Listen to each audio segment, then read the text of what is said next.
ติดไว้ก่อนเนาะเกินว่ะ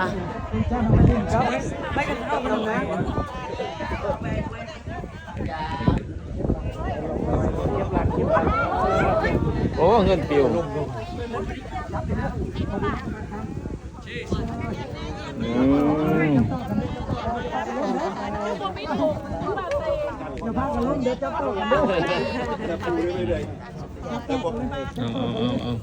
นวด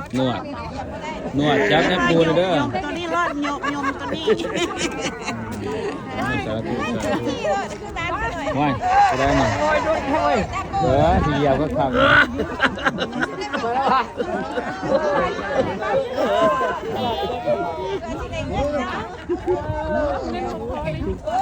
นวดพร้อม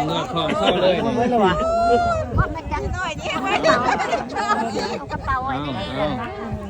โอ้คือมากึ่งใส่หุ่น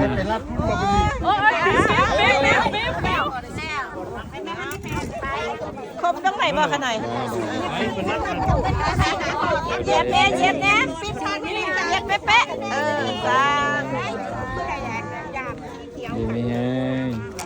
ซ่อมงานด้วยเนาะอาจารย์สุขังพลังซ่อมงาน เหนื่อยแห้งสองงานด้วยอาจารย์อาจารย์ขอเน้นอาจารย์เอาอย่างด้วยไม่กูได้นี่เหยียบโอ้เป็นหลานเลยสาธุคือเกี่ยวกระเป๋าอันนั้นเจ็บบ่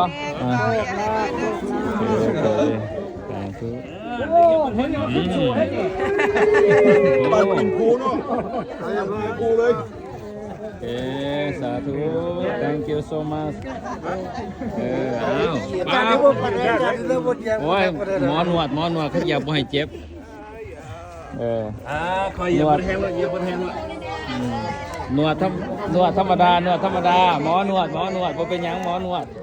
คือหลีกระเป๋ากันหน่อยยังพอหลีกระเป๋ากันหน่อยวะมันแตะแล้วเขามาเขาวันนี้แตะให้ละกันหน่อยแตะให้ละมันเอาท้องเงินแตะกระเป๋าลุยปานนั้นเงินแตะให้เด้อแตะให้เด้อเงินแตะอยู่ให้เรามารวยโศกมันมาโอ้บัดล่าแตกชาติน้อยไปจัดโอ้บัดล่าแตกชาติน้อยไปโอ้ยจะมาโศกแท้โชคดีเลยนี่มันขึ้นเรือเอาพวกบัดล่าบักแกงสร้างน้อยไปยังไงโอ้ยเนาะขอบใจมาไก่เป็นต้นตัว